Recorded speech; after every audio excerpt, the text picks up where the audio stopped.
Buenas tardes a todos, bienvenidos a la presentación de La lucidez confrontada, la filosofía política de Ortega en contrapunto, cuyos autores nos acompañan esta tarde. Les presento, más cerca de mí por la izquierda, Jesús Díaz, profesor titular de Ética y Filosofía Política en la UNED, y Jorge Brioso, catedrático del Carleton College de Literatura Peninsular e Hispanoamericana, ambos autores de bastantes trabajos, y este que nos presentan centrado en la filosofía política de Ortega. Nos acompañan también como comentaristas de este libro dos especialistas en la materia bien conocidos por todos ustedes, que son el profesor Lasaga, Pepe Lasaga, profesor jubilado de la UNED, y Agustín Serrano de Haro, científico titular del CSIC.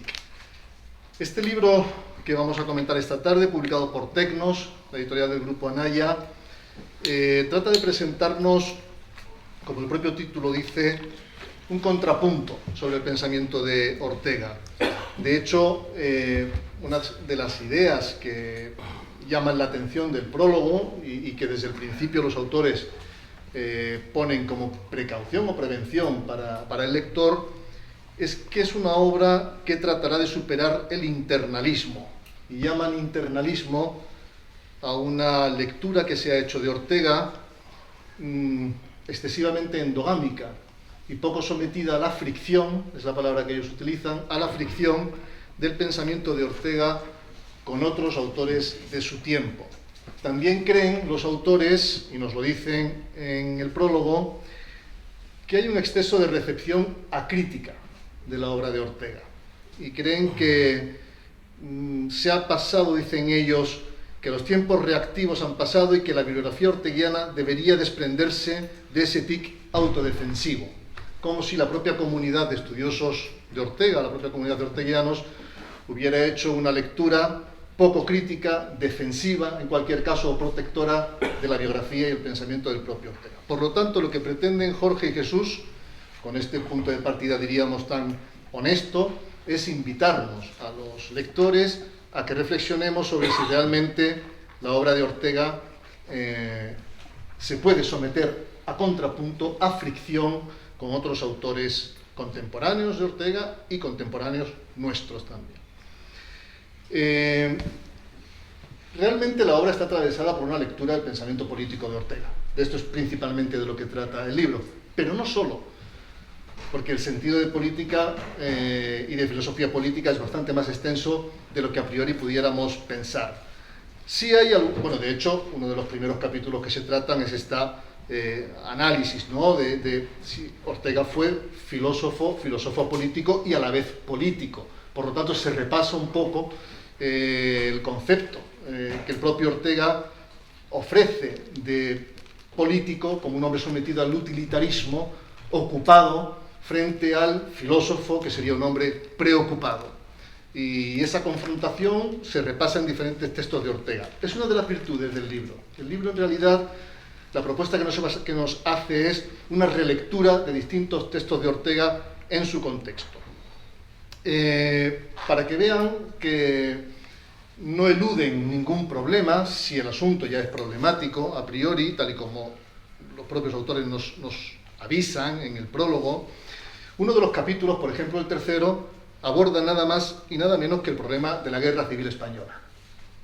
Es un asunto realmente complejo y tratan de hacerlo no solamente revisando el pensamiento de Ortega acerca de este hecho histórico, sino que lo ofrecen en fricción, de nuevo su palabra, con el pensamiento de otros dos coetáneos de Ortega y discípulos suyos, como fueron José Gaos y Julián Marías. Revisando textos de los tres autores en relación con el hecho de la guerra civil, sacan algunas conclusiones, como por ejemplo que no está tan claro que el pensamiento de Ortega se pueda catalogar dentro de lo que se ha venido a llamar la Tercera España.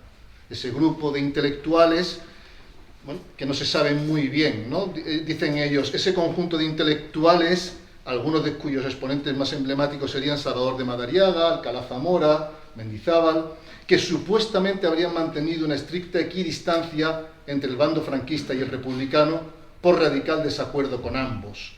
Ellos creen que esto hay que revisarlo, y que no está tan claro que Ortega, en el llamado silencio de Ortega, a partir del año 32, que todos ustedes conocen, no se hubiera manifestado o posicionado intelectualmente frente a este hecho, ¿no? Para que vean, por lo tanto, que hay capítulos muy sugestivos, realmente problemáticos, donde los autores abordan esta, diríamos, revisión del propio pensamiento de Ortega en relación con distintos hechos históricos.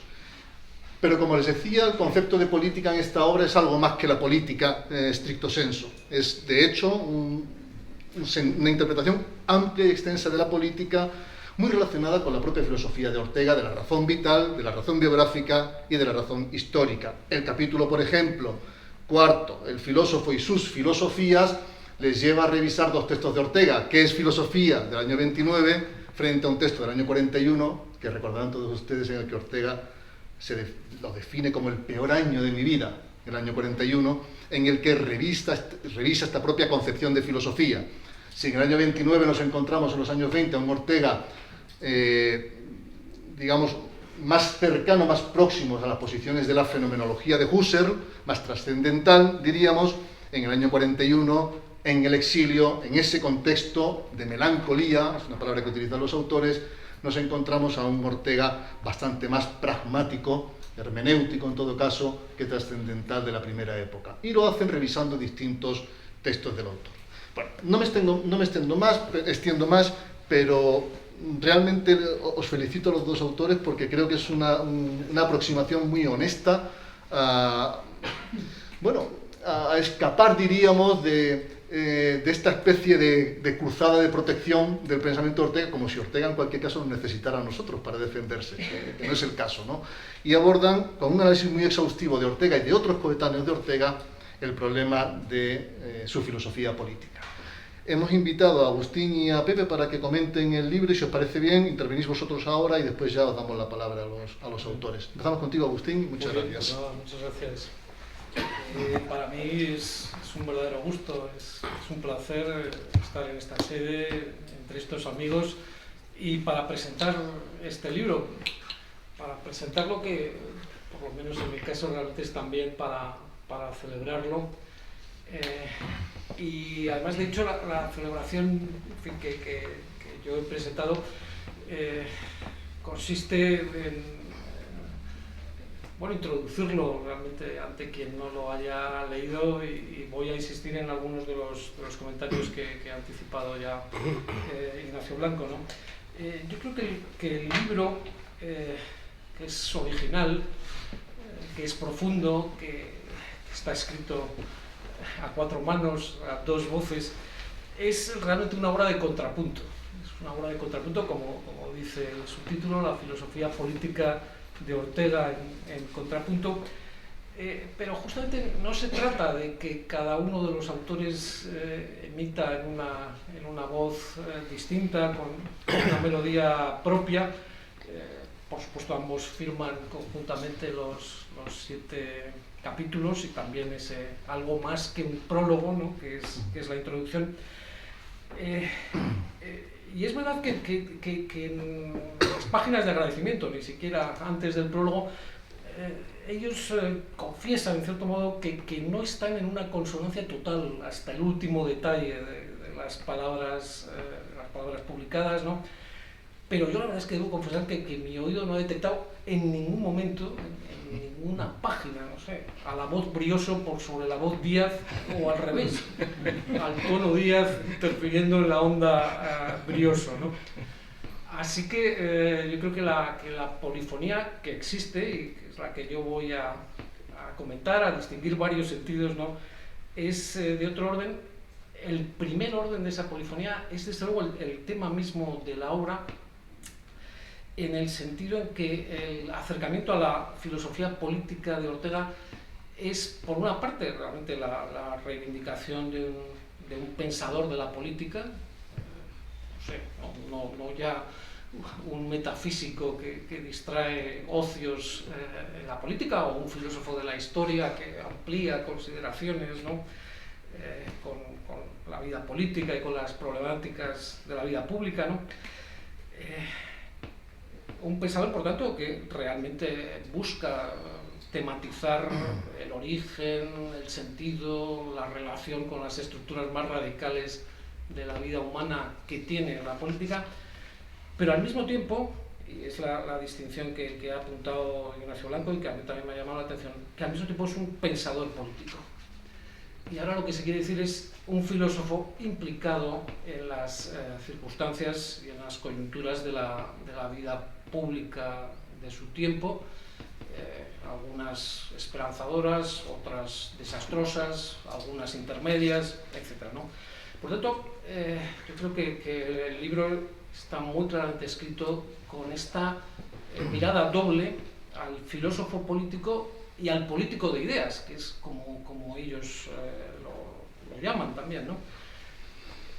De tal manera que esta dualidad no se dejaría, además, no se dejaría compactar, ¿no? No se deja ni compactar ni extinguir. Ni extinguir, tampoco en realidad ni siquiera jerarquizar, ¿no? Y que genera lo que yo creo que llaman de una manera muy lograda y muy verdadera para quien lee el libro, una radical y agónica intimidad en la persona y en la obra de Ortega de esta dualidad, ¿no? Que tendría el sentido, por citarles un poco más en extenso, para nosotros no cabe duda de que desde la perspectiva aquí manejada, Ortega fue y es un filósofo político eminente y también un político intuitivo, penetrante y problemático del que todavía podemos aprender en la actualidad. Es que yo creo que esa es verdaderamente como, por así decirlo, la polifonía, la primera polifonía estructural de la obra. Hay una segunda, a la que ha aludido también Ignacio, que es el modo específico en que Brioso y Díaz examinan estas trayectorias filosófico-políticas o político-filosóficas cruciales de Ortega, y es efectivamente alejándose de eso que ellos llaman el excesivo internalismo de buena parte de los estudios orteguianos, una concentración digamos, restrictiva sobre los textos de Ortega, sobre su comprensión y cotejo, pero efectivamente en una hermenéutica internalista, vamos a decirlo así. Es verdad que ellos indican que ha sido sobre todo la necesidad de defender al gran filósofo, ¿no? de tantas incomprensiones, de tantas animadversiones, ¿no? La que ha determinado pues, el predominio de esta hermenéutica internalista, ¿no? Y que a la altura de la película, a la altura de nuestro presente, se puede dar en cierto modo por cumplida. Ya no es necesario a día de hoy, ¿no?, seguir defendiendo a Ortega, y más bien de lo que se trata es de llevar su voz a los debates de la filosofía política contemporánea, es decir, al diálogo cruzado con otros grandes nombres, algunos contemporáneos suyos y otros contemporáneos nuestros, ¿no? Algo así, yo creo que como un Ortega desde dentro pero hacia afuera, y en el afuera de esta intensa conversación o intenso debate que es la filosofía política pues, de nuestros días, en fin, de la segunda mitad del siglo XX, etc., ¿no? Bueno, si estas son las dos polifonías estructurales, yo luego voy a añadir una tercera. Yo creo que es importante subrayar el mérito y realmente lo lograda que está el despliegue, ¿no?, de este proyecto, de este programa, porque hacer esto realmente no tiene nada que ver con ser un moderador en un debate, en fin, entre grandes voces de la tradición, en fin, de la tradición contemporánea, y ponerlas más o menos, en fin, juntas la una de la otra, sino que al contrario lo que hay que hacer es construir o reconstruir esa conversación, y realmente eso exige un conocimiento muy cualificado, muy profundo, de la obra de Ortega, pero también en parte de sus interlocutores, ¿no? Determina en primer lugar la propia selección de los interlocutores, yo los voy a mencionar también en mis palabras, y me parece a mí que el resultado del libro es, en este sentido, extraordinariamente iluminador, ¿no? La primera mitad del libro yo creo que presenta más bien justamente al político de ideas filosóficas en el contexto extraordinariamente dramático de las guerras del siglo XX y del siglo XX como guerra, por utilizar la expresión de Jan Patoscano, mientras que la Primera Guerra Mundial, Guerra Civil, Segunda Guerra Mundial, 3 primeros capítulos del libro, mientras que la segunda mitad del libro se concentra más, o digamos que mira más también desde la perspectiva del filósofo político que sobre todo repiensa la tradición decisiva del liberalismo y su propio lugar en ella y en medio del siglo, ¿no? Este otro desarrollo es el que corresponde muy claramente a los capítulos 5 y 6, y entre ambos se coloca este interludio filosófico fenomenológico que hace de nexo de continuidad, y yo creo que hace de quicio realmente, de quicio conceptual y categorial en la arquitectura del libro, y que depara, por tanto, una profunda unidad de un libro que en realidad recoge también textos que habían sido publicados anteriormente y que, sin embargo, aquí se leen verdaderamente como si fueran una pieza de polifonía, que he empezado yo diciendo. Desgloso entonces un poco en realidad esta presentación del contenido. Empiezo justamente en el primer capítulo del libro, que es el único en que el diálogo, la polémica, la interlocución de Ortega lo es con un contemporáneo suyo y en el contexto de una polémica que el propio catedrático de metafísica planteó por iniciativa propia, ¿no? Y es la que le llevó a impugnar la apología de Max Scheler de la causa alemana en la Gran Guerra, ¿no? Este quizás es un lugar más conocido de la obra de Ortega y de los estudios acerca de su obra, y sin embargo yo creo que el enfoque que hacen Brioso Díaz, vamos a decirlo así con un guión, tiene algo realmente original, porque introducen un curioso sesgo retrospectivo, porque incorporan al examen de la polémica la reflexión inicial de Meditaciones del Quijote de 1914, la polémica es del 17, pero justamente es la mirada de Ortega sobre España y Europa la que se utiliza, o a la que se recurre en el reexamen de esta crítica de la violencia bélica como el trasunto, como el reflejo directo del poder espiritual y de la supremacía espiritual, un poco en la tesis de Max Scheler, ¿no? Es verdad que ya en este capítulo ellos dejan sobre el tapete, y aparecerá más adelante,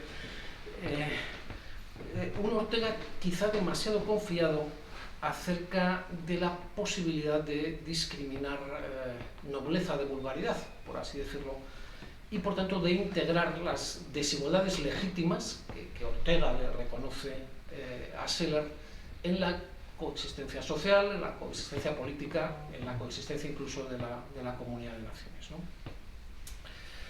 El siguiente capítulo, sin embargo, es un diálogo, un contraste, un contrapunto que los autores construyen con un interlocutor que no lo fue de manera efectiva de Ortega, y que es Carl Schmitt en el contexto de los años 30 y 40, en que el pensador alemán asume estado de guerra civil mundial, ¿no? En el cual bueno, pues podría prevalecer justamente un Reich alemán, pero ya prácticamente sin comunidad europea de naciones, ¿no? Mientras que aparece Ortega detectando más bien un estado de guerra civil europeo, no exactamente lo mismo que una guerra civil mundial, producto del socavamiento de las creencias compartidas, de las creencias europeas compartidas, y también de la incertidumbre sobre quién ha de mandar, el quién está llamado a mandar, ¿no? Que es una de las creencias, del suelo de creencias imprescindible, ¿no? para una cierta convivencia política, ¿no? En este capítulo segundo ya los autores hacen una primera caracterización de lo que llaman y de lo que exponen, de lo que elaboran como el nuevo liberalismo de Ortega, sustentado fundamentalmente en tres rasgos: un liberalismo no racionalista, en la medida en que no se asume una determinación atemporal de la libertad, de la idea de libertad, y por tanto tampoco del buen gobierno, una imagen, digamos, eterna de en qué consista el buen gobierno. Un segundo rasgo, que es un liberalismo conservador, conservador por combatir ante todo la anarquía, por pensar que el conflicto civil, la anomia civil, la guerra civil es de alguna manera el mal radical en el orden político, ¿no? Y en este sentido es digamos, la realidad a evitar bueno, por la acción política, y desde luego de la que el pensamiento político debe hacerse cargo. Y un tercer rasgo, que es un liberalismo, ellos lo llaman multicultural, tiene más bien como el sentido de plurinacional, pues está llamado a reconocer que hay una pluralidad de destinos nacionales a la que corresponde una pluralidad de realidades estatales nacionales, ¿no? Este es el primer esbozo, que luego en los capítulos sexto y séptimo va a tener mucho desarrollo. Es una parte muy medular del trabajo. Quizá yo eso se lo voy a dejar más al profesor Rasaga, que es el verdadero especialista entre los presentadores, por lo menos. Pero efectivamente todavía en la primera parte, el capítulo tercero, que mueve el foco hacia la guerra civil española y recrea, compone verdaderamente, yo creo que con talento y con mucha lucidez, este posible diálogo entre las interpretaciones de la guerra civil de figuras tan cercanas como fueron Gauss, Marías y Ortega.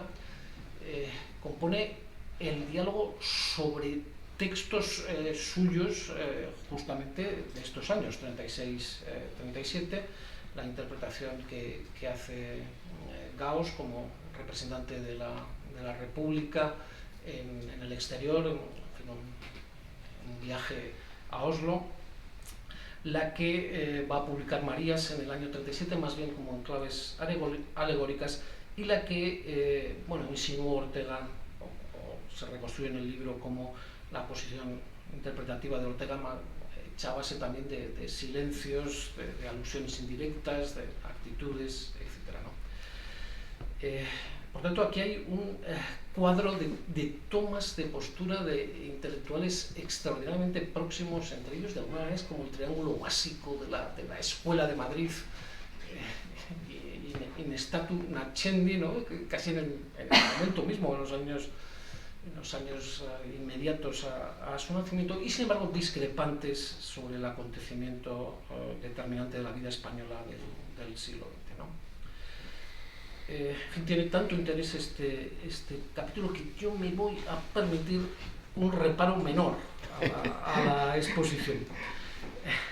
Y es que yo sí creo que los autores proceden con un punto de brusquedad, por una vez realmente, en el descarte de la noción de la tercera España, que ciertamente es problemática, pero me parece a mí que el criterio que ellos invocan no es del todo convincente, ya que justamente exigen de esa vía media que estuviera en una estricta equidistancia, estos son términos suyos, respecto de los dos bandos enfrentados, una neutralidad completa, también dice, ¿no?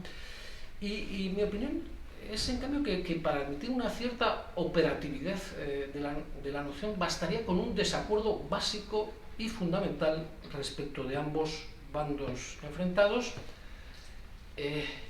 o incluso ni siquiera esto, sino más bien un rechazo incondicional de los programas de eliminación de adversarios políticos y sociales, como el programa que desde luego el bando sublevado acometió y que el bando republicano no conjuró.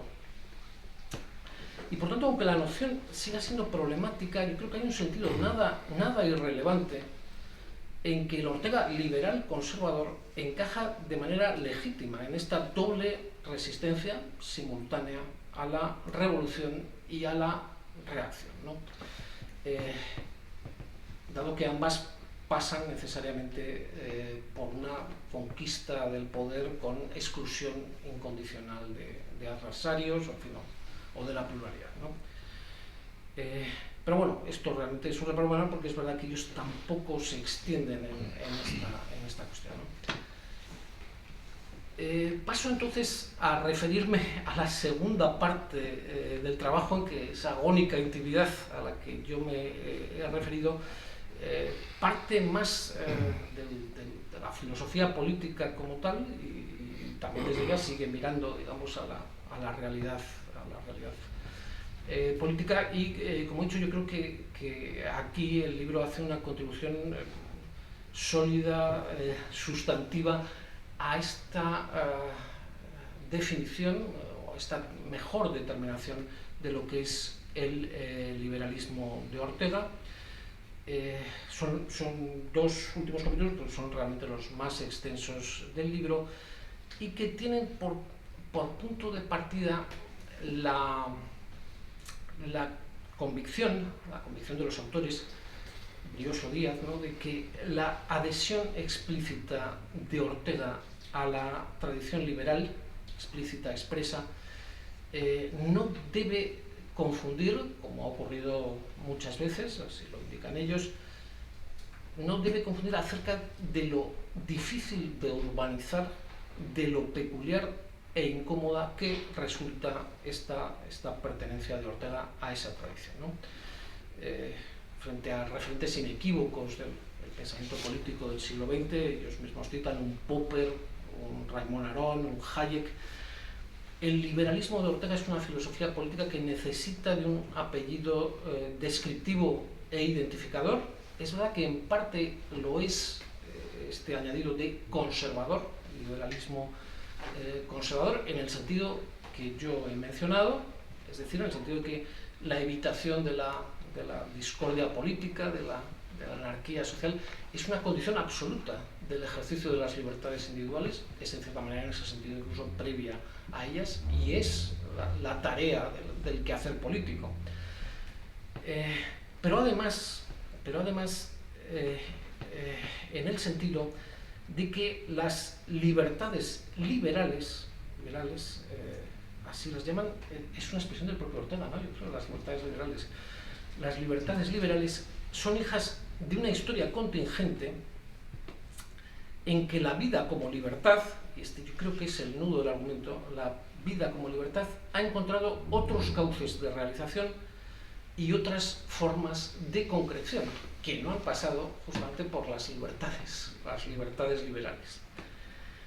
Aquí es el historicismo radical que los autores piensan que es la segunda navegación de Ortega, la que está operativo, el que está operativo en el desafío de que la experiencia humana habría tenido lugar a lo largo de la historia, la experiencia humana de la libertad habría tenido lugar en la historia siempre que los individuos hayan vivido su existencia, su coexistencia, en instituciones que han sentido como propias, como las preferidas por ellos y para ellos en su circunstancia efectiva, ¿no? Y por tanto, sin necesidad de justificarse en principios universales, como de hecho lo es la libertad individual, ni de invocar bienes políticos abstractos, ¿no?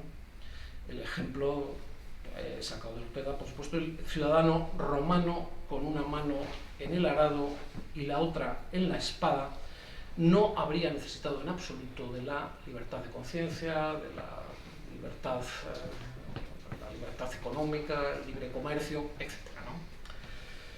Esta es, por tanto, la versión, ellos la califican así, la versión agonista del liberalismo orteguiano, por decirlo con Isaiah Berlin, o quizá también la versión neojovesiana con John Gray, y yo creo que Brioso Díaz dibujan también las dos dudas capitales que suscita esta formidable andanada historicista de Ortega. El calificativo de andanada es también suyo, pero estas dos dudas capitales son desde luego la relativa, y les cito, a cuál sea entonces la desconocida raíz común que permita que las diversas formas de entender la libertad se reconozcan precisamente como vivencia de la libertad. Yo creo aquí si al presentador se le permite añadir un ejemplo que no está en el libro, por tanto, se trata algo así de saber si realmente los habitantes de Esparta o de tantas Espartas del siglo XX y del siglo XXI no habría que asignarles sus propias experiencias de libertad, de vida en libertad, de conformidad con su polis, si se puede llamar así, que fueran inconmensurables con las otras, con cualquier Atenas o Roma o, en fin, continuidad de la tradición, digamos, republicana, ¿no? Esta es la primera duda que en el capítulo se desglosa y se presenta. La otra es justamente la de si esta perspectiva historicista de Ortega, en que falta el subconjunto necesario de libertades que salvaguardar, o se puede redefinir sin que tenga por así decirlo, elementos comunes con otras experiencias. Por lo tanto, si esta perspectiva no se sitúa en ruptura con el liberalismo más que en continuidad creadora con él.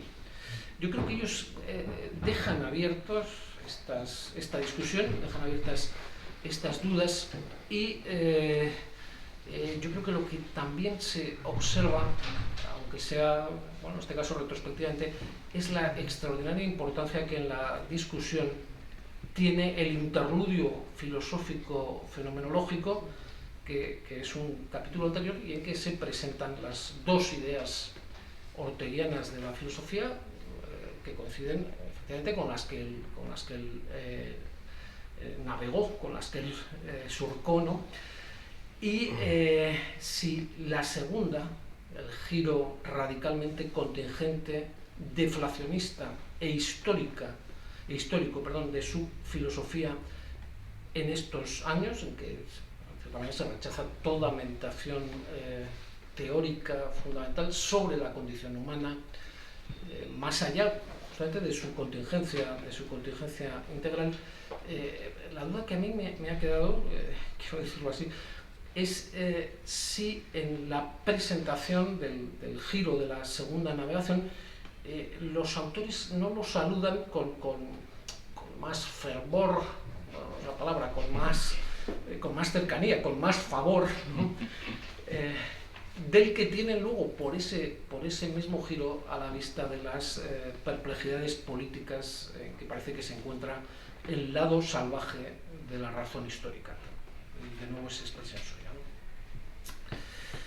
Pero en fin, yo termino aquí mi presentación, no quiero prolongar mis palabras, y quiero solamente aludir a una tercera polifonía que yo he detectado en el libro, en este libro que Brioso y Díaz han compuesto con hondo saber y con gran vitalidad reflexiva.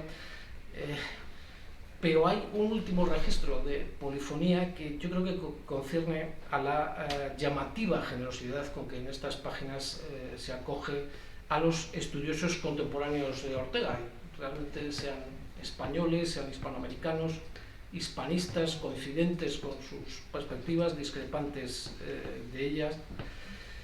yo creo que este ejercicio de lectura atenta del trabajo ajeno, y no solamente lectura, sino también valoración, alusión, cita, no por exigible resulta menos sorprendente en nuestros lares, y yo creo que acredita la condición, si me permiten decirlo así, de Brioso Díaz como verdaderos polifonistas ellos mismos.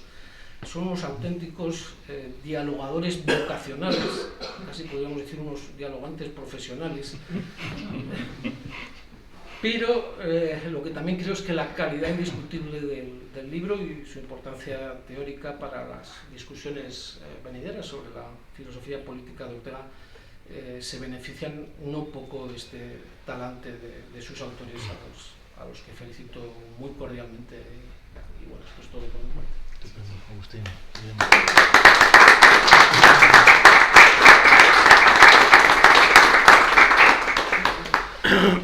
Pues el profesor Lasaga tiene la palabra.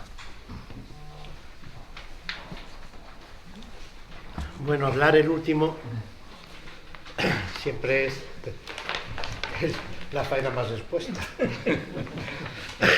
Entre otras cosas, pero ya se ha dicho gran parte de las cuestiones esenciales, se han dicho ya, los elogios más significativos también se han usado.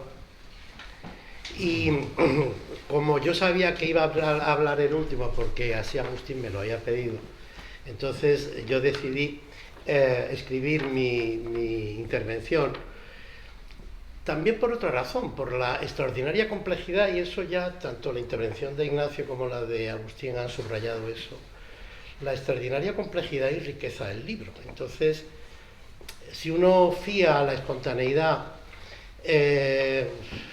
la presentación del libro forzosamente dirá demasiado de algunos puntos que especialmente atractivos e intensos, y se olvidará de otros que también merecen la pena ser atendidos. De modo que he decidido, ya sé que las presentaciones no es muy correcto del todo leer, pero no me queda más remedio que en este caso leer también, porque será una manera razonable de controlar el tiempo. Entonces, voy a iniciar mi intervención reflexionando sobre qué significa presentar un libro. Un libro es una cosa que llega al mundo, que llega porque antes no estaba, y llega porque alguien lo escribió, lo publicó, etc. En sus primeras semanas de existencia requiere ciertos cuidados. Uno de ellos es el de velar por su trayectoria para que encuentre cuanto antes a sus destinatarios. Así que la tarea del elegido por los autores para presentarlo, que viene a ser como el padrino para el recién nacido, es principalmente cuidar del libro, darlo a conocer, situarlo entre los otros libros afines u opuestos, comentar sus orígenes, contextualizarlo y hasta justificarlo si fuera menester. Lo que, por el contrario, no debe hacer nunca es criticarlo, aun cuando se encontrara en la necesidad íntima de hacerlo por haber encontrado juicios y valoraciones con los que está en desacuerdo. Y así procederé en lo que sigue. Thank you. Disculpen si sigo hablando de mí, aunque ahora en relación con ellos, los autores. El caso es que siempre he pensado que pertenecíamos a la misma generación en el sentido orteguiano, es decir, que compartíamos, por tanto, una misma sensibilidad epocal y una cierta afinidad a nuestra instalación mundana. Pero después de leer el libro que aquí presentamos, he terminado por convencerme de que no, de que hay un corte generacional entre sus autores, nacidos el mismo año, en 1965, y un servidor nacido en 1953. Nos separan, pues, 12 años. Probablemente yo pertenezco a la generación que algunos, como Javier San Martín, dan en llamar del 68, que son los nacidos hacia los años 40-45. Serían los mayores de esa generación y yo sería de los más jóvenes de la misma. Jesús y Jorge, entonces los más viejos de esa otra generación que se da de alta en la vida pública universitaria, hacia 2005, cuando conmemoramos precisamente en esta casa el 50 aniversario del fallecimiento de Ortega. Lo que me ha llevado a cambiar de opinión respecto de mi situación en el entramado de las generaciones es la solemne declaración, aludida ya por los dos intervinientes, la solemne declaración que hacen en relación con el estado de los estudios orteguianos. Nueva generación que busca su lugar al sol de la historia intelectual y declaran que se da, y cito, un excesivo internalismo que suelen rezumar todavía un buen número de trabajos. Y por internalismo, lo había comentado Ignacio, entendemos, sigo citando, un tipo de aproximación que no pone en auténtica fricción su filosofía con los grandes pensadores de nuestra tradición o de los grandes debates filosóficos del presente. Hasta aquí la cita. La razón por la que ahora caigo en la cuenta de que no pertenecemos a la misma generación, los autores y yo, es porque mi acercamiento a Ortega resulta ser internalista. Me avergüenza confesarlo, pero es lo que debo hacer. Creo que lo que implica el internalismo, a mi juicio, no es tan malo, pues consiste básicamente en estudiar y exponer lo que dice Ortega en sus escritos. Si esto fue necesario, y yo lo creo así, se debió a que la recepción de nuestro autor sobre todos los departamentos y facultades de filosofía estuvo contaminada por factores que poco tenían que ver con la filosofía misma que pudieran contener los libros de Ortega, fuera esta buena o regular, original o importada. Así que creo que en los 90 hubo que leer a Ortega y devolverlo a la circulación de los estudios universitarios. Eso explica que la generación siguiente, de la que aquí tenemos a dos de sus más egregios representantes, hayan estado en condiciones de dedicarse por fin, en plena normalidad, a hacer estas interesantísimas interpretaciones sobre la cercanía de Ortega y Carl Smith, el contraste con Scheler sobre la guerra y su relación con el poder espiritual, las lecturas que hicieron en caliente Gauss, Marías y el propio Ortega sobre la guerra civil que les estalló en la cara, truncando sus vidas, llevándolas por derroteros impensados, imprevisibles, casi imposibles. No es entonces casualidad que el texto de mayor envergadura teórica, a mi juicio, trate sobre la contingencia como categoría metafísica y política en un intrincado y bien llevado diálogo, primero entre Ortega y Rodríguez Huéscar, y más tarde entre ambos y los mejores representantes de la filosofía política posmoderna, entre comillas la palabra, digamos, uso el cartel para simplificar, me refiero a Richard Rorty y John Gray, discípulo de Isaiah Berlin, y ambos conocedores y citadores de la obra de Ortega. Les he adelantado algunos de los contenidos que considero más interesantes, de los cuales ya han tenido noticia mejor ordenada, por la intervención de Agustín. Pero demos otra vuelta en torno al libro para ver qué otras cosas contiene. Muchos de los buenos libros sobre un filósofo terminan hablando además de sobre su objeto, sobre los mismos autores y sobre sus perplejidades.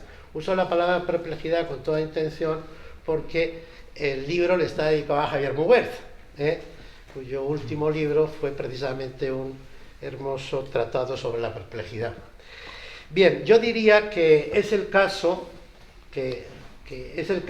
precisamente de la lucidez confrontada, donde encontramos junto a o detrás de las reflexiones y análisis que dedican a los textos de Ortega, cuestiones de actualidad que acucian a nuestros autores en las preguntas sin respuesta que surgen aquí y allá como contrapunto a las sentencias que Ortega escribió para orientarse él y de paso orientar a sus contemporáneos. Un ejemplo de la perplejidad que nuestros autores sienten ante las respuestas que Ortega dio a determinadas situaciones lo encontramos al final del capítulo 3, titulado La guerra civil, ya mencionado por Agustín también, La guerra civil, valoraciones de la conflagración española en José Ortega y Gasset, José Gaos y Julián Marías, cuando deciden plantear los autores la pregunta legítima de si en una hipotética guerra civil, les estoy citando, en una hipotética guerra civil sería posible articular en dos bandos todas las fuerzas que conviven en una comunidad. Y a continuación aclara, sigo citando, que en el mundo de hoy no resulta descabellado imaginar un conflicto civil en diversas frentes. He leído mal. En diversos frentes. En tal conflicto no sería posible encontrar espacios de neutralidad, pero puede que tampoco existieran dos bandos bien organizados y coherentes. Hasta aquí la cita.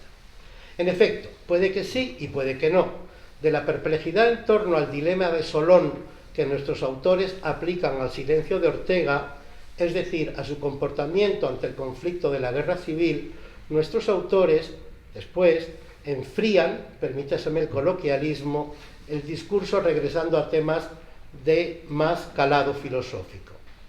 Las dos partes en que se articula el libro pivotan, yo he usado prácticamente la misma metáfora que usó antes Agustín, las dos partes pivotan sobre un interludio filosófico titulado El filósofo y sus filosofías, Ortega, la fenomenología y algo más. En él los autores estudian con acierto y precisión la evolución de Ortega en su madurez desde las posiciones fenomenológicas que aún mantienen en el curso de 1929, que es filosofía, a un texto de 1941 titulado Apuntes sobre el pensamiento, subteurgia y demiurgia, en que descubren a un Ortega que ha saltado desde la racionalidad aún fuerte, entre comillas, de la tradición fenomenológica a una razón histórica que entiende la práctica de la filosofía, cito, transmutada en radical razón histórica.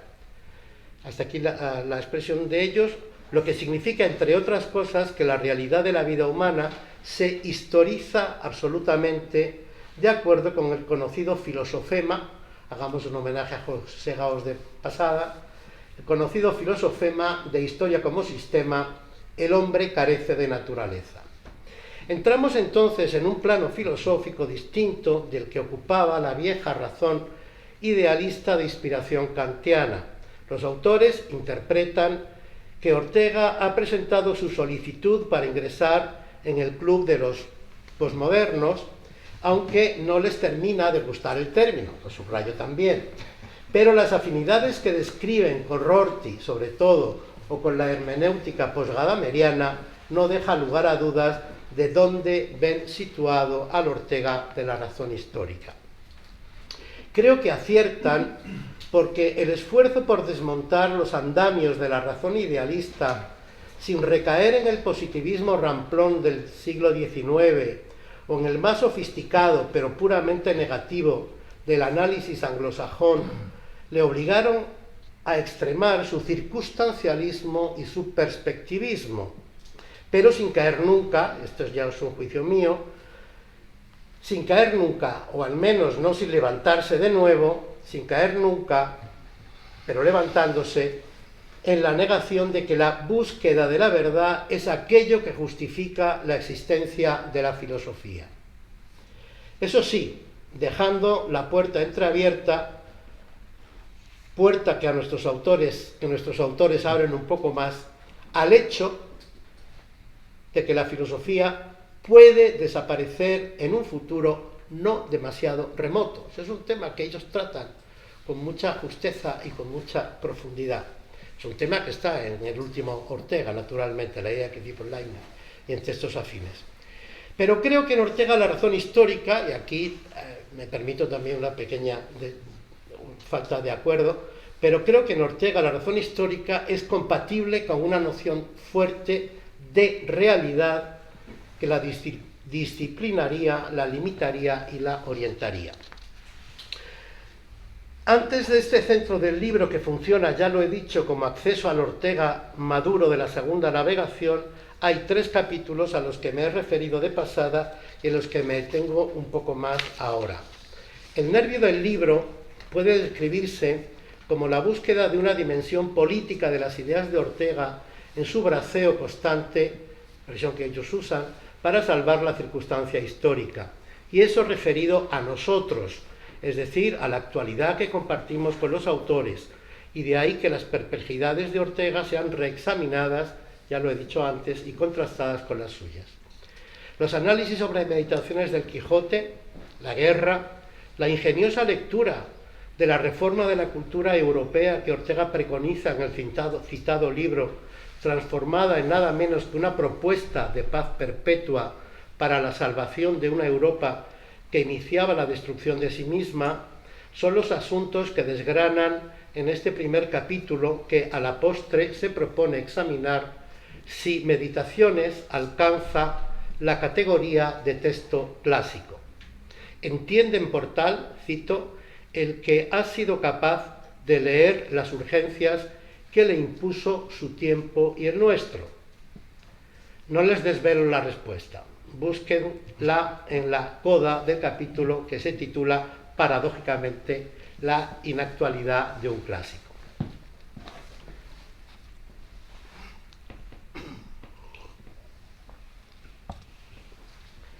El segundo capítulo se complace en ahondar en el nexo entre guerra, filosofía y política, en una fricción sin chispas entre liberalismo orteguiano y la dialéctica amigo-enemigo de Carl Smith. En contrapunto, claro. El texto termina en una coda titulada razonablemente Concordia Discord, en la que se entra por primera vez a estudiar lo que los autores llaman el nuevo liberalismo de Ortega, extraído de dos textos que son citados recurrentemente a lo largo del libro, en cuanto al pacifismo y del Imperio Romano, ambos cercanos en fechas, 1937 y 1940, aunque yo creo que lo escriben en el 39, porque yo creo que en el 39 aparece ya en La Nación, en el 39. O sea que casi sería más exacto decir 37 y 39. Respectivamente, y ambos escritos bajo la presión de los acontecimientos desencadenados por la Guerra Civil Española. La conclusión, que no juzgo, ve plausible que, cito, algunos de los perfumes de esta teoría del nuevo liberalismo no serían desagradables a Smith, aunque, cito, otros se convertirían en inasumibles para su fino sentido olfativo. Hasta aquí la cita. No me es posible describir las distintas valoraciones del conflicto civil, me alegro que Agustín se haya detenido más, no me es posible describir las distintas valoraciones del conflicto civil que hicieron Gauss, Marías y Ortega en ese capítulo 3, como ya se dijo. Solo quiero añadir que, sobre todo en el caso de Gauss y Marías, se trata de textos tan interesantes y oportunos como poco conocidos. De la guerra como actividad humana y de sus complejas relaciones con la cultura, sus valoraciones y sus ideales, y con el poder espiritual que media entre lo social político, lo real y lo ideal, a la guerra civil como discordia que escinde en dos el corazón de una sociedad que nunca termina de estar bien ordenada del todo, por esas sendas ha discurrido la primera parte del libro. La segunda parte, titulada Nuevo liberalismo, totalitarismo y filosofía, tiene los dos capítulos, a mi juicio, más valiosos y complejos. Renuncio a hacer una descripción de los mismos y solo destacaré los dos núcleos que me parecen ordenar sus contenidos, que a su vez no pueden separarse: el nuevo liberalismo, varias veces ya mencionado, y las reflexiones sobre el totalitarismo que Ortega hizo en varios ensayos desde mediados de los años 20, refiriéndose con este término, que usó poco, a los movimientos políticos de masas que identificaría prioritariamente con el fascismo italiano y el bolchevismo ruso.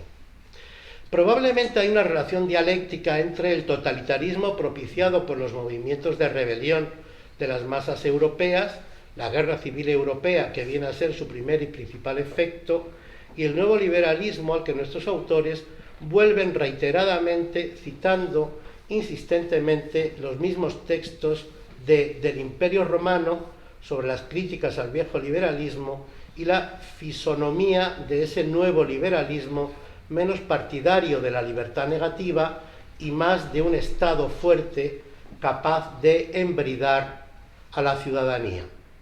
Y citando también el famoso, por muy citado en toda la literatura al uso, pasaje de En cuanto al pacifismo, famoso también porque en temprana fecha Ortega se atrevió a hacer una profecía que, como otras suyas, no terminó confirmada por los acontecimientos. Me refiero al texto que comienza: vendrá una nueva articulación de Europa en dos formas distintas de vida pública, la forma de un nuevo liberalismo y la forma que con nombre impropio se suele llamar totalitaria. Esto es lo más cerca que podemos estar de la precisión que quiere dar Ortega al concepto de totalitario.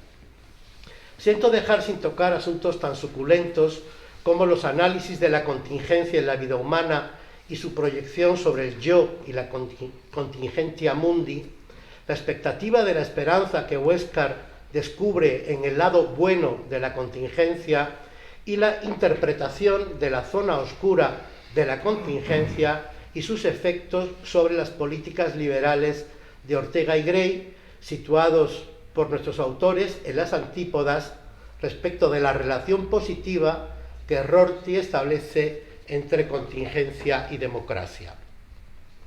El libro termina donde empezó, riñendo suavemente a Ortega por no haber sido lo bastante demócrata liberal. Cito: por sus posturas excesivamente elitistas. Esto se dice ya en la página 23. Y así acaba el libro, paseando nuestros autores por el lado salvaje de la política, según el título de la coda final, donde el lector se encuentra con que, definitivamente, Ortega es expulsado del cuadro de honor de los viejos liberales. En sus entrañas, y cito, termino con una cita de ellos, precisamente para justificar esta metáfora mía. La manera en que el pensador español quiere renovar el liberalismo lleva en sus entrañas una peculiar política de la autenticidad que, como hemos visto, es susceptible de volverse de alguna manera contra el propio sistema liberal, o mejor dicho, estrecharlo hasta el punto tal que hoy nos resultaría muy difícil de aceptar. Este es el fin de la cita y este es el fin de mi intervención. Muchas gracias.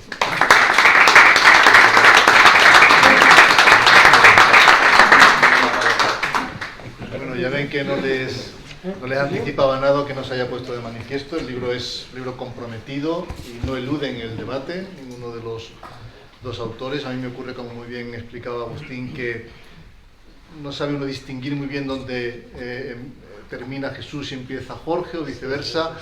Tal vez he identificado más algunas ideas de Jesús, pero porque hemos hablado mucho en los últimos tiempos y entonces en nuestras conversaciones han salido, ¿no?, estos temas que he visto identificados hoy. Pero bueno, tenéis en suerte el comentario de Agustín y de Pepe y estamos deseando escucharos y también que el público os pueda preguntar, porque creo que alguna pregunta tiene que haber entre el público seguro. Así que adelante. Bueno, primero, muchísimas gracias a todos por estar acá, a Agustín y a Pepe por su generosidad, por su ironía, por todo.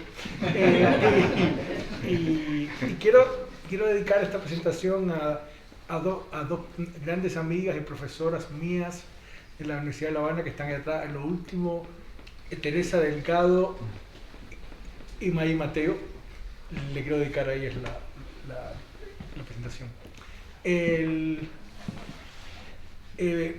Lo primero que quiero es recoger el reto de Pepe generacional, pero no en un sentido intraorteguiano, sino en un sentido de los tiempos en que vivimos. Es decir, yo creo que este es un libro nada siglo XX y muy siglo XXI, para jugar un poco con la idea de Ortega, en dos sentidos importantes. Primero, si el siglo XX fue claramente el siglo de las revoluciones, es decir, o marcado por esa forma de conflicto y esa esperanza de redención, el siglo XXI sería el siglo de la estasis, de la guerra civil, de la revuelta, de la decisión de la comunidad en dos bandos, en tres, en cuatro.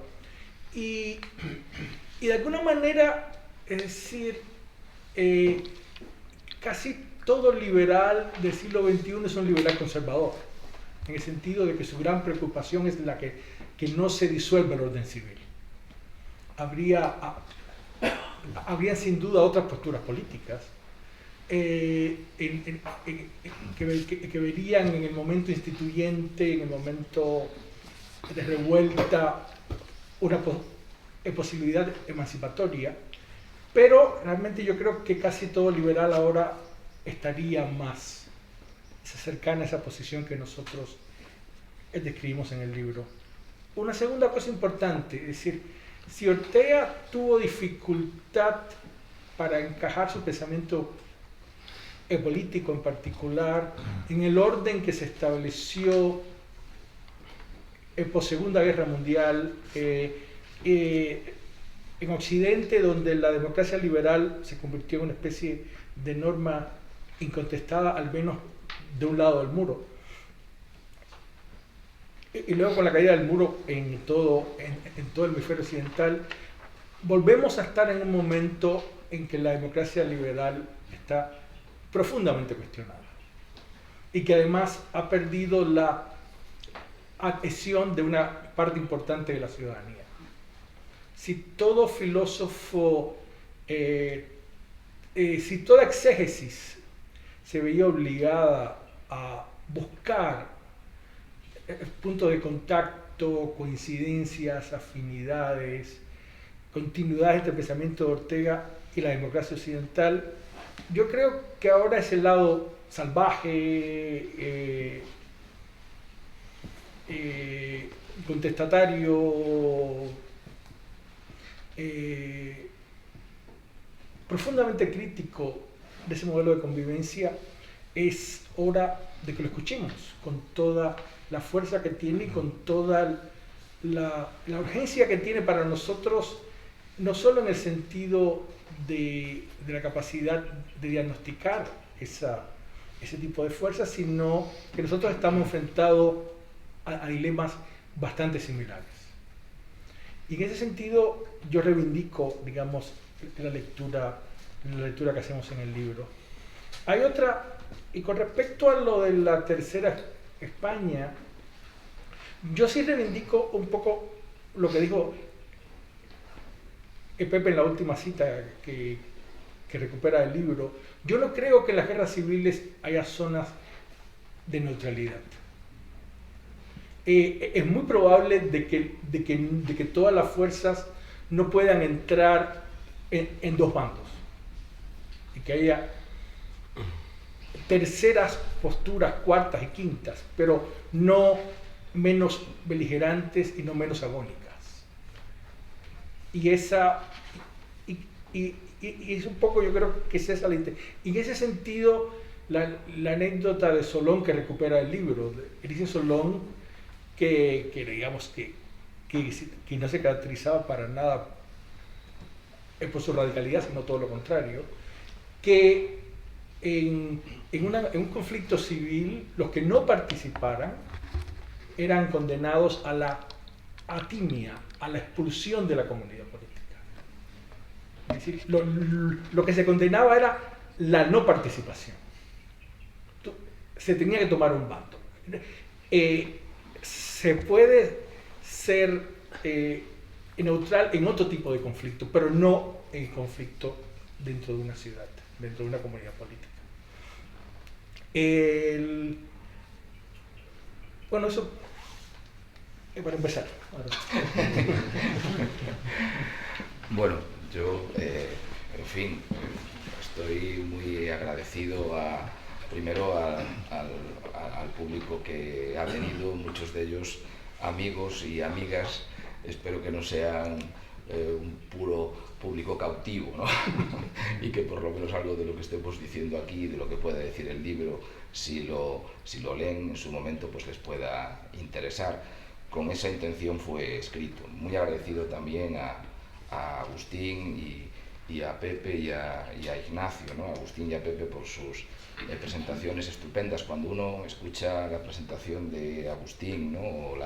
o la de Pepe, pues uno se da cuenta de que otras personas que son mucho más inteligentes que uno o que nosotros ven en el libro muchas más cosas de las que uno ve cuando lo quiso escribir.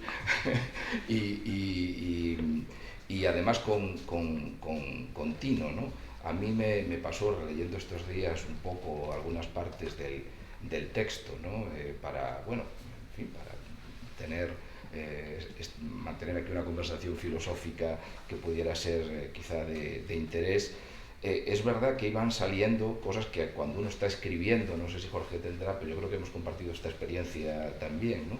Cuando uno está escribiendo, al final es verdad que hay como una coherencia mucho mayor de la que uno cree, ¿no? En el conjunto de textos que pueblan el libro.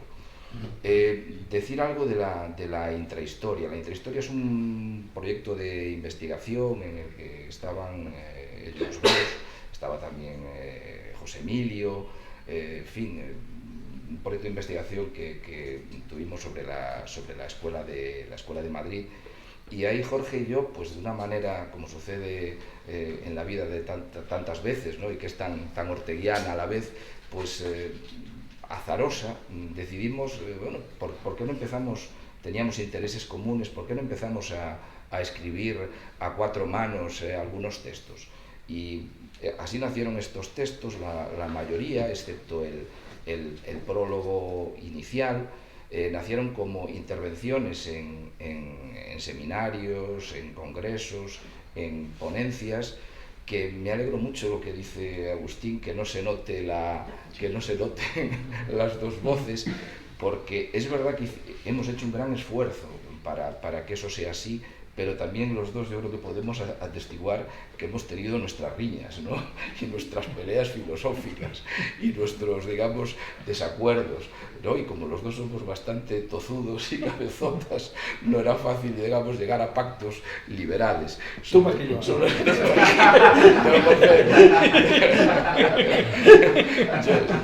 Te lo concedo. Pero es verdad que había, por utilizar, digamos, la expresión orteguiana, un fondo insobornable común. Y a partir de ahí, digamos que fue, por otro lado, relativamente sencillo armar los textos, ¿no? Entonces los textos vienen de esa labor conjunta, que por otro lado es arriesgada, es difícil, pero desde luego que a mí, y creo que a Jorge, él quizá diga algo ahora al respecto, me enseñó mucho, ¿no? Me enseñó sobre los límites de las lecturas que uno tiene y que cree que son, digamos, inamovibles. Esos límites, lo expresamos también en el prólogo, nos los mostraron nuestros compañeros cuando pensando que llevábamos en una intervención una idea estupenda y nos ponían 50.000 objeciones que nos, digamos, sacaban de lo que pensábamos que era una comprensión luminosa, ¿no? de algún texto en un momento determinado. Pero es verdad que ese ejercicio de, digamos, tener una conversación filosófica con un autor de fondo de tanto interés, como ha dicho Jorge hoy, para los problemas de hoy. El libro no quiere hacer, digamos, arqueología de Ortega, aunque por supuesto utiliza a Ortega y cree que lo utiliza de modo serio, de parte, pero de modo serio, ¿no? Pero lo que quiere ser el libro, en el fondo, es una confrontación de Ortega, lo que habíamos hablado aquí, la idea de la estabilidad de la comunidad y a la vez la necesidad del cambio y el progreso. Yo creo que uno de los elementos que atraviesa, me parece, todo el libro es esa idea, ¿no? De cómo conseguir una comunidad a la vez bien ordenada, pero que tenga capacidad para la disidencia, porque esa capacidad para la disidencia es lo que le permite ya no solo progresar en el sentido, aunque está cuestionado, pero podemos mantener lo moral del término, sino que le permite adaptarse a las nuevas circunstancias, sobre todo en momentos como los actuales y como los de Ortega, que son de crisis. La lectura fundamental, o una de las partes o aspectos fundamentales del libro, es reivindicar a Ortega también como filósofo de la crisis, y por eso me parece nos parece que su lectura resulta hoy tan interesante y tan actual, ¿no? Bueno, pues estas discusiones que teníamos Jorge y yo, a mí me sirvieron de mucho sobre mis propias sombras interpretativas, ¿no? Y si ya antes estaba convencido, pues ahora cada vez estoy más de que no hay la interpretación de Ortega, de que las interpretaciones están en función de los contextos históricos en los que estamos, sin que eso signifique hacer puro presentismo con las obras. Pero qué duda cabe, y yo creo que el propio Ortega lo dijo muchas veces, que cada generación tiene derecho a su lectura de un clásico, y por eso es un clásico, ¿no? Y con esto enlazo con una cosa que decía Pepe, que no debería darse por aludido en lo de lo internalista. Eso se lo ha aplicado él, porque nosotros ponemos en el libro, si vosotros lo veis, en algún momento lo leéis, una serie de excepciones, y él está entre las excepciones, o sea que no sé por qué él, a lo mejor es un acto fallido, eso ya no lo sé. Es un internalista, es un internalista excepcional. Entonces, en tensión. Consigo mismo. Es decir, que, y además con esto que hablaban Agustín, Ignacio y Pepe del internalismo, ¿no? de una nueva, quizá pueda sonar, pretencioso, esa no era la idea, ¿no? La idea es que, efectivamente, y por motivos además que se entienden, hubo un momento en que era absolutamente necesario, a lo mejor no seguro, hacer un tipo de lectura más internalista. Pero quizá en este momento, pues algunos miembros de esa hipotética generación, más viejos o más nuevos, vean ustedes la sutileza con que Pepe nos ha llamado viejos. Pero es así. Sí. Pues, el lado viejo de la novedad. Que digamos que percibimos en un momento dado, y quizá ahí la idea de Ortega de la sensibilidad sigue siendo, yo creo, tan potente, percibimos que ahora, pues quizá para algunos de nosotros toca esa otra parte, toca, y yo creo que el término define muy bien también el libro, la fricción, ¿no? Toca digamos, friccionar a Ortega con otros autores, friccionarlo con la propia tradición hispánica o española, no tener reverencias excesivas como no las tendríamos con Rorty, o no las tendríamos con Gray, o no las tendríamos con cualquier clásico. Eso es lo que realmente mide la altura, me parece a mí, de un clásico. Es decir, que lo podemos utilizar en las múltiples lecturas que hagamos, e insisto, no creo que haya la lectura, ¿no? Soy partidario de hermenéuticas caritativas con los autores, pues que lo utilicemos, que no significa caer en la arbitrariedad, ni mucho menos. Pero me parece que los diferentes contextos marcan diferentes lecturas de Ortega. Y el propio Ortega en algún momento lo dijo, ¿no? Con lo de la famosa caravana en el desierto, ¿no? Pues en el pozo, pues uno debe de beber, y una vez que ha bebido, dejar a los que vienen y que beban también. Y los que vienen tendrán que digamos, veo aquí entre el público a algunas de las personas de otras generaciones, como Noé, que, digamos, beberán de otra manera del pozo, ¿no? Y eso es lo que hace que Ortega sea precisamente, me parece a mí, un clásico. No me quiero extender más, ¿no? Pero en lo de la Tercera España, ese era uno de nuestros, digamos, asumo, para continuar con la polifonía que ha comentado tan brillantemente y de modo tan amable Agustín, ¿no? Asumo lo que ha dicho Jorge, y me parece también que no ayuda a Ortega a situarlo en un lugar que es que él mismo, nosotros pensamos así, no se quiso poner. Ortega recibió, yo creo que en parte el libro de Ignacio lo refleja, ¿no? Y es verdad que es muy discutible, y Agustín, digamos, y Pepe también, y Ignacio, ¿no? Pues lo han puesto de relieve, ¿no? Pero él nunca quiso entrar en ninguna iniciativa que apadrinara una negociación entre los dos bandos. No quiso entrar, y hubo varias, y le llegaron. A mí me parece que hay un artículo muy interesante a ese respecto, que nosotros lo citamos en el libro, y que y que pensamos que está poco trabajado, que tuvo poca repercusión, el de Eva Formont-Giustiniani, que habla precisamente del exilio en París de los blancos, ¿no? Del exilio del 36 al 39, y ella, con textos importantes, muestra una y otra vez cómo, digamos, que Ortega nunca quiso apadrinar ni las iniciativas de Luzuriaga, ni de Madariaga, ni de Mendizábal sobre un posible final de la guerra, digamos, un posible final. Sobre apadrinar, no lo veía él en ese momento.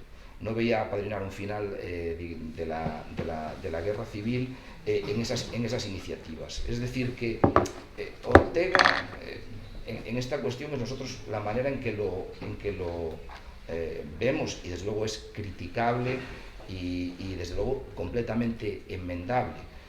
Ortega toma la opción, eso es lo que nosotros decimos en el texto, por el bando franquista malgré lui, es decir, no es que esté de acuerdo con el bando franquista, pero digamos le parece un mal menor en relación a la manera en cómo él entiende en lo que se ha convertido la República, digamos ya, en fin, el final de la República y ya en el inicio de la Guerra Civil.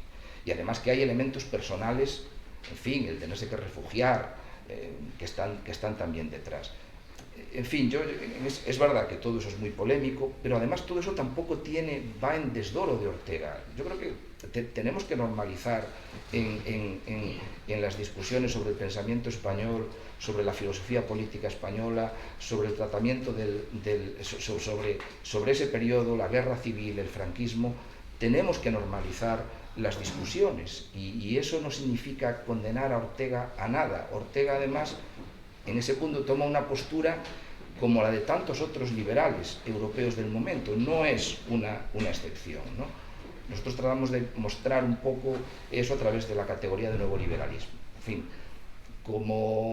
pero sin hacer juicios en relación con Ortega para descalificar a Ortega. Tratamos de ver la complejidad de la situación, ¿no?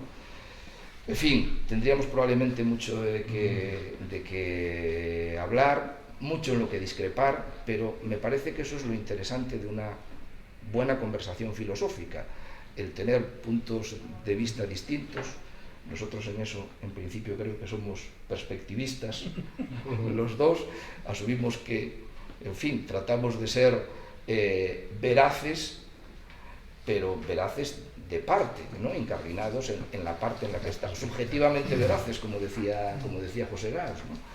Y se trata de un libro para la discusión, para, digamos, discrepar en muchos de sus puntos, como sabemos que Pepe discrepa, en otros, como también sabemos que Agustín discrepa, en fin, y bueno, pues yo en eso tengo siempre también un punto, no sé. Sí, se podría hacer un ensayo, como hay tanto sobre el silencio de Ortega, el silencio en las presentaciones de Pepe. Eso es una maldad, ¿no? Hoy estaba hablando 25 minutos. Tú sabes a qué silencio me refiero. No, hay un par de cositas más. Yo creo que también es importante la experiencia de cada uno, ¿no? Jesús nace en el 65, es decir, que vive 11 años de dictadura. Yo he tenido la suerte de tener una experiencia de dictadura un poquito más longeva, pero digamos,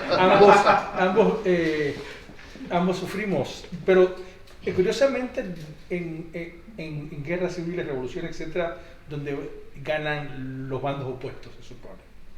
Digamos, en mi caso gana el otro bando, y aquí gana este, ¿no? Y que tú sabes. ¿Y cómo se llama? Yo creo que eso era interesante también. Veníamos desde con muchas afinidades, pero también desde sensibilidades, desde formas de reaccionar a ciertas cosas diferentes. Y eso hubo que negociarlo, hubo que pelearlo, hay que modularlo, y yo creo que se integró como ficción también, digamos. Habían dos mundos muy diferentes. Es curioso, es decir, la mejor manera de detectar una diferencia a nivel ético-político es las cosas que nos irritan. Es decir, estamos muchas veces de acuerdo con un 90%, pero a Jesús le irrita A y a mí me irrita Z. Y ahí, evidentemente, cada uno cojea de un pie diferente, ¿no? Y esa es una zona, yo no sé si es más irracional, más visceral, pero yo creo que en el texto está también. En ese sentido es polifónico, recupero lo que dice.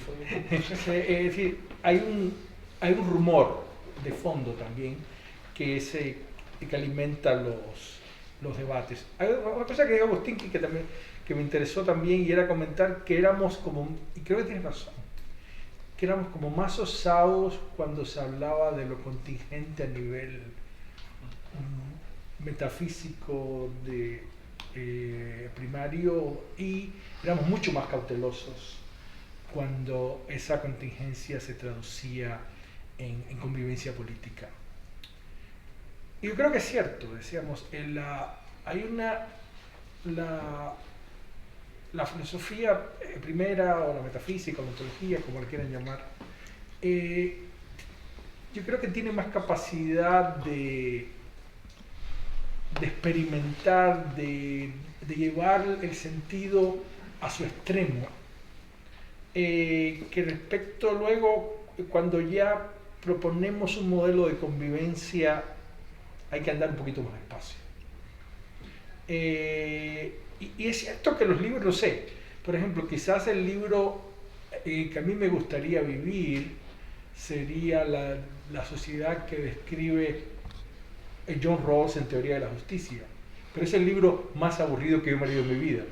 Entonces, es esa la paradoja, es decir, cómo producir la vitalidad del pensamiento, del hecho de vivir en sociedades en tensión, y que pero sin idealizar la tensión tampoco, sin convertirla en una especie de momento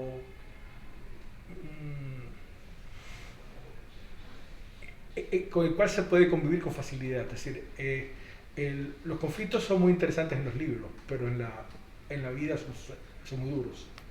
Y yo creo que esa cautela, esa especie de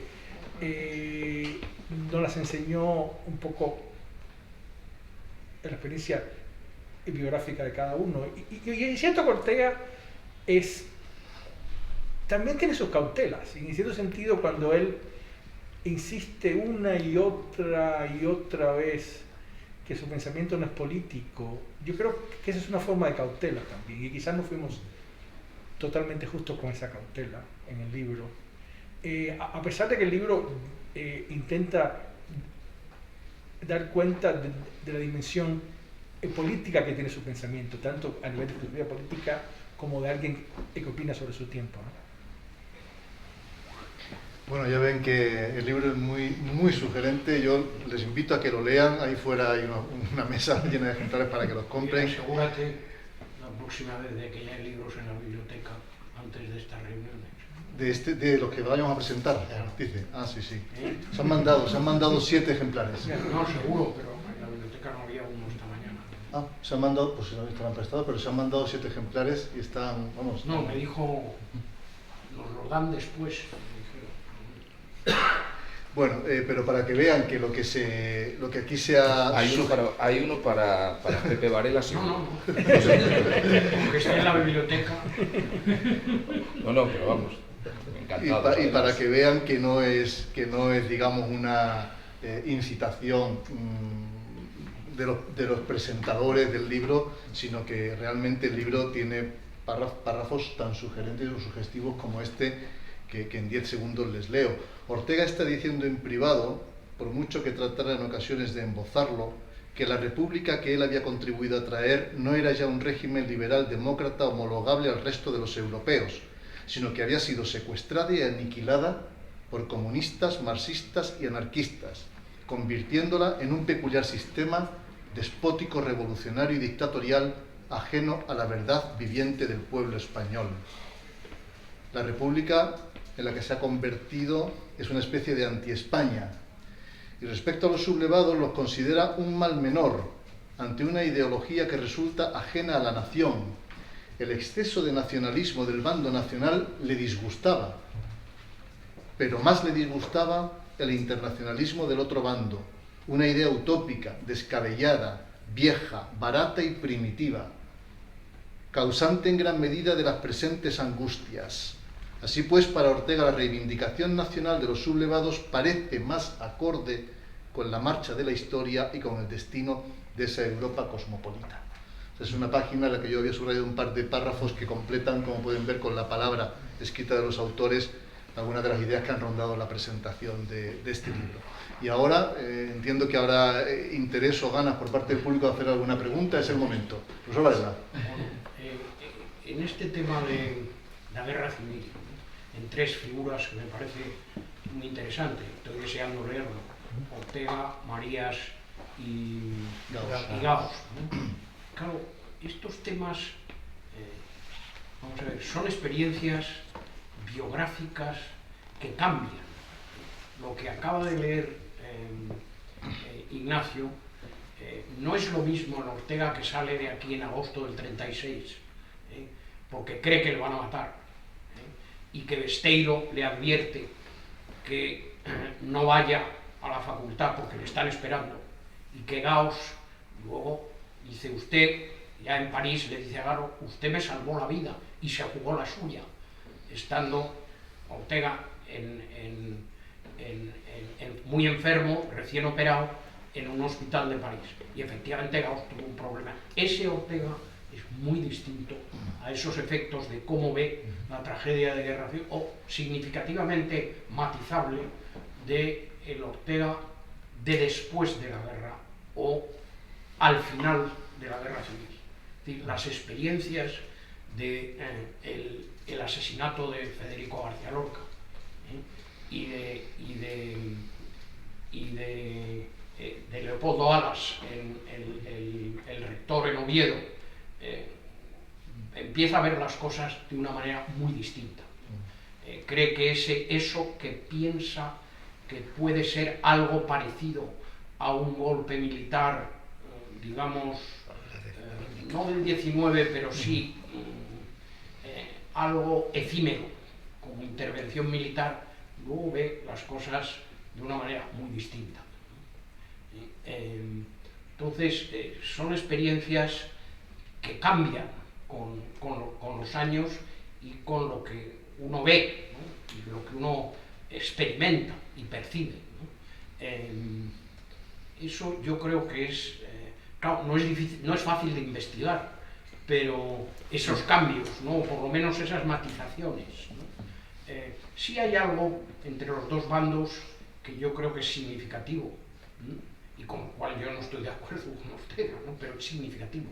Una es el creer que el bando franquista es un militarismo primitivo, pero en que la vida social va a discurrir de manera relativamente, digamos, no totalitaria, por lo menos, no diré libre, pero no totalitaria, ¿no?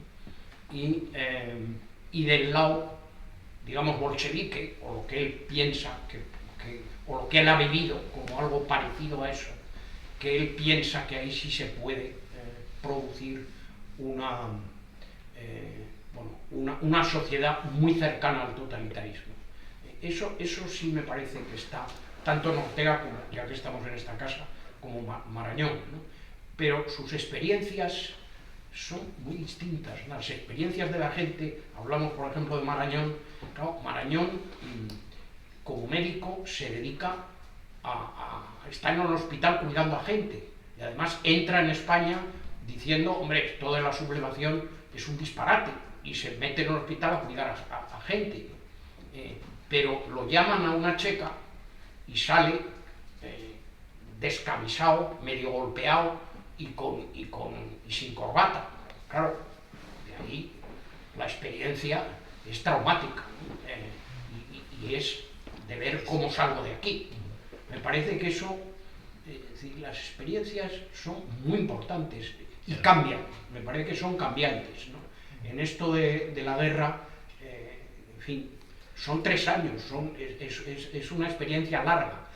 Luego hay otra cosa que a los gentes de nuestra generación, de los que estamos aquí, no sé si nos damos bien cuenta. Esta gente conocía a los de su mundo. Su mundo, con perdón, es un mundo burgués, es un mundo de gentes de determinado nivel. Por eso lo de Leopoldo Alas le impresiona.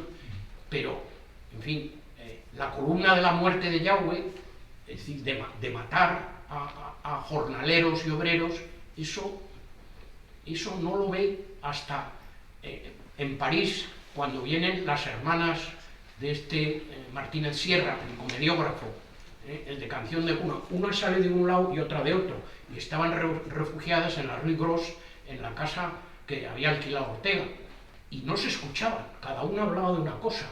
La cosa era: en mi manto matan mucho más que en el tuyo. Pero ¿cómo? No puede ser, sí, en el mío muchísimo más. Eso no es verdad. Bueno, parece que Ortega se deprimió, dijo, bueno, si la cuestión va a estar en las matemáticas, me parece que no me interesa ninguno de los dos. Es decir, que eso es importante. Esta gente no conocía lo que pasaba en, digamos, en sectores muy humildes de la sociedad española, porque no eran en los que se movía, Bueno, y eso a mí me parece que es muy diverso, las experiencias. Su hermano, Eduardo Ortega y Gasset, que era fiscal de la República, como conocía a gente de su mundo, salvaba a todo tipo que podía, de gente, llamémosle, de gente bien, de marqueses, de no sé qué. Yo me acuerdo de su funeral, yo no he visto gente más encopetada en la vida que toda esa gente que había salvado, ¿no? Pero claro, los anarquistas, por eso, la FAI le quería matar, y el pasaje está en Azaña, porque le va a visitar, y dice, bueno, don Manuel, yo me voy porque me quieren matar, y esto me han dicho que no avisan 2 veces, entonces me voy a Francia. Y lo de Francia tiene que ver al final con Cuba, ¿eh? Es curioso, porque en Francia, después de salir ya Ortega a la Argentina, Eduardo Ortega y Gasset se queda, y como algunos otros desgraciados que los fusilaron, dice, hombre, yo voy a ver la entrada de las tropas alemanas en París, porque es un acontecimiento histórico. Bueno, parece que su hermano José le dice, estás loco, te van a apresar la Gestapo, te van a entregar al gobierno de Franco y te fusilan, como pasó con Zugazagoitia. Exacto. Bueno, con Zugazagoitia, bueno, entonces dijo, no, vete al consulado de Cuba. Como papá era cubano, nació en Cuba, vete al consulado de Cuba y que te den un pasaporte. Bueno, el pasaporte fue irse a Cuba y escribir contra Batista, sistemáticamente. Claro, las cosas también cambian. Era un héroe de los fidelistas, o poco menos. Cuando iba a entrar Fidel, su hijo, eso me lo contó a mí su hijo Fernando, le dijo, ¿cómo? ¿Fidelito en el poder? Nos vamos mañana. Pero ¿cómo? Mañana. Es un paranoico megalómano que lo conozco desde el colegio. Nos vamos mañana. Bueno, esa persona que entró de una manera salió de otra, a Venezuela. Por cierto, bueno, ya en Venezuela yo les dije, oye, no volváis más porque... Vamos a ver qué... Entonces, me parece que esto del conflicto civil que entraba en las casas, como antes no entró, antes de la Segunda Guerra, o los años 30 no entró, hay que verlo con mucho cuidado, ¿no? Porque son experiencias personales, muy personales, que además cambian.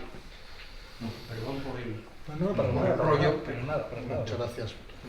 ¿Algún comentario? Sí, no, concuerdo en que evidentemente tiene que haber cambiado y tiene que haber meditado algunas cosas, pero sin embargo a nivel público, en un texto ya Europa Meditatio Equaeda, que de 49, él cita literalmente el párrafo más duro que citó en cuanto a pacifismo, es decir, vuelve a decir lo mismo. Las sociedades europeas van a ser depuradas por el pluralismo, y no tenía por qué hacerlo si no creía en ello. Entonces, digamos, a nivel, hay mucho que se puede especular al respecto, pero evidentemente él siente que en el nuevo marco que se está configurando, que es de la Guerra Fría, toda esa idea no ha perdido totalmente su vigencia. Sí, yo creo que hay que distinguir, me parece a mí, dos cosas en este punto. Primero, y en relación con lo que decíamos de poner a Ortega a público escrutinio como clásico. Yo creo que no hay que perder, digamos, los reparos a hablar sobre estos asuntos que a veces parece que hay que, y se comprende por qué hasta ahora ha sido todo llevado de una manera, y no digo que no haya que tratarlo con delicadeza, pero una cosa es tratarlo con delicadeza y otra cosa es no tratarlo, medio silenciarlo, ¿no? Entonces yo creo que una de las pretensiones del libro, en ese frontispicio inicial que se hace sobre qué hermenéutica, digamos, en esta generación, de los viejos de esta generación debería hacerse de Ortega, digamos, abramos las ventanas y no se entienda mal, no es que hubieran estado cerradas tampoco, pero ¿por qué vamos a tener, y sobre todo en los momentos actuales que vivimos? Yo creo que podemos extraer un montón de lecciones, pero hablemos de esto sin ningún tipo de reparo y problema, ¿no? Y quizá de ahí, a lo mejor incluso, ¿no?, ¿cómo era la frase de Patočka de los conmocionados, del dolor de los conmocionados, pueda surgir algún tipo, a lo mejor, de precario acuerdo, ¿no? Eso, y después toda la comprensión sobre las situaciones personales, que es que eso, digamos, por lo menos en nuestra parte va de suyo. Otra cosa es, en el punto ahora en el que insistía Jorge, y Ortega, digamos, como filósofo, no hace una opción, o por lo menos eso interpretamos nosotros, no solo hace una opción, digamos, rodeada de cautelas, no explícita, digamos, por el bando franquista, solo por una cuestión de vivencia puramente personal. Evidentemente la vivencia puramente personal tiene relación con la reflexión que él después depura a partir de la vivencia, ¿no? Sino que nosotros lo que exponemos en algún momento en el libro es que eso está anudado filosóficamente por Ortega, y por eso no es una casualidad que aparezca en el texto del 37 y que aparezca después en el del 49, y que de eso en algún sentido no se desdiga, y también por eso es quizá razonable desde su perspectiva, pues que en Europa Meditatio Quaedam pues haya frases que hoy, digamos, nos suenan como fuertes o incomprensibles, que después, haciendo hermenéutica más fina, las podríamos comprender, pero que son difíciles de mantener hoy. Pero ese es su interés, ¿no? Lo de no hay diferencia entre la victoria y la derrota, por ejemplo, ¿no? Lo que le dice a los alemanes. Es decir, que significa que esto opaca a Ortega o lo cancela, no, yo creo que al contrario. Es decir, ¿cómo, digamos, alguien como Ortega, por qué alguien como Ortega en un momento determinado, en el año 49, vuelve a repetir ese texto, vuelve a traducir filosóficamente esa idea del nuevo liberalismo con ese, parece que, momento necesario de las dictaduras o del totalitarismo? ¿Por qué lo hace? ¿A qué está respondiendo? Y aquí sale una y otra vez lo que yo creo que hemos estado como una condición, si quieres, prepolítica, que a la vez es máximamente política. Y esa condición prepolítica es la obsesión neojovesiana, por eso lo titulamos así, de la estabilidad y el orden. Es decir, cómo conjugamos estabilidad y orden en una comunidad, cómo evitamos la discordia. Claro, todo eso él lo cuenta desde sus propias experiencias de 2 guerras mundiales y una guerra civil, pero él está articulando todo eso filosóficamente. Entonces, yo creo que ese es el gran interés, y tampoco pasa nada.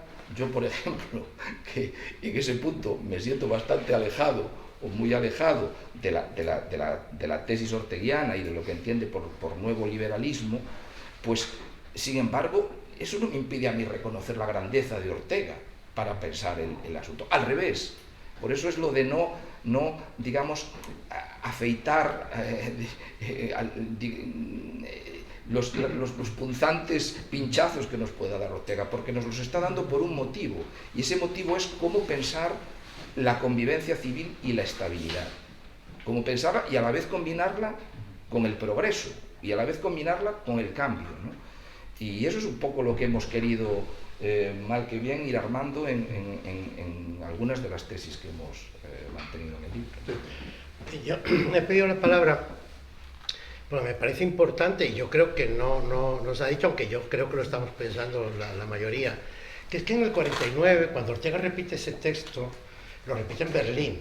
En Berlín, que no tiene todavía muro, pero que están los chicos de Stalin estaban justamente a un tiro de piedra de donde está Ortega dando la conferencia. Y Ortega era un hombre bien informado acerca de las circunstancias geopolíticas en las que Europa se estaba debatiendo.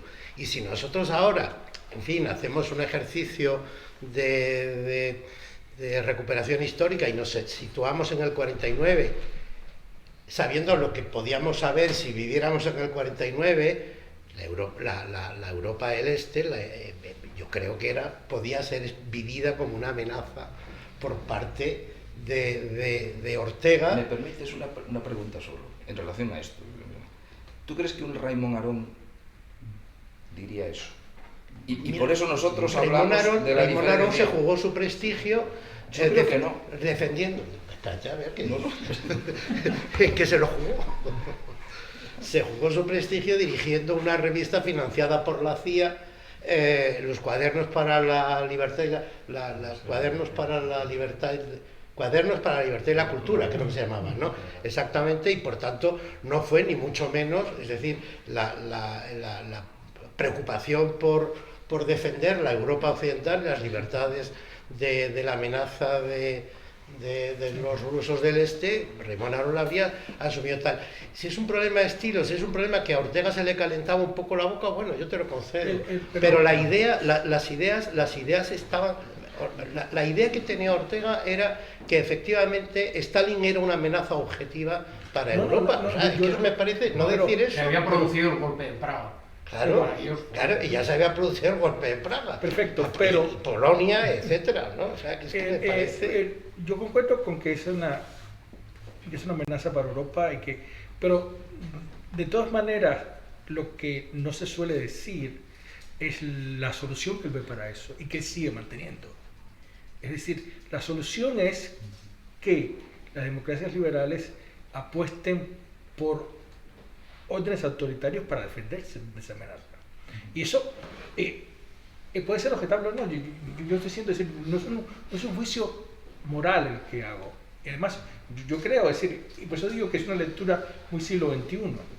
Digamos, si algo hemos aprendido en el siglo XXI es que todo lo que se contó con la supuesta caída del muro y la caída del comunismo está pésimamente mal contado.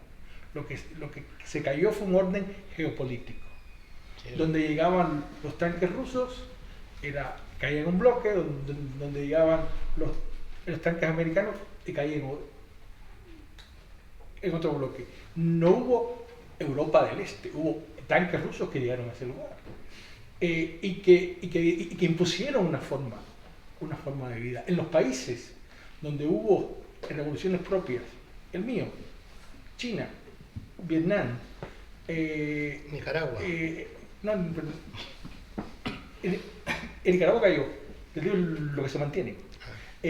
Esos tienen todavía en la Unión Soviética, o tienen sistemas autoritarios, totalitarios, pero no han caído en el proceso de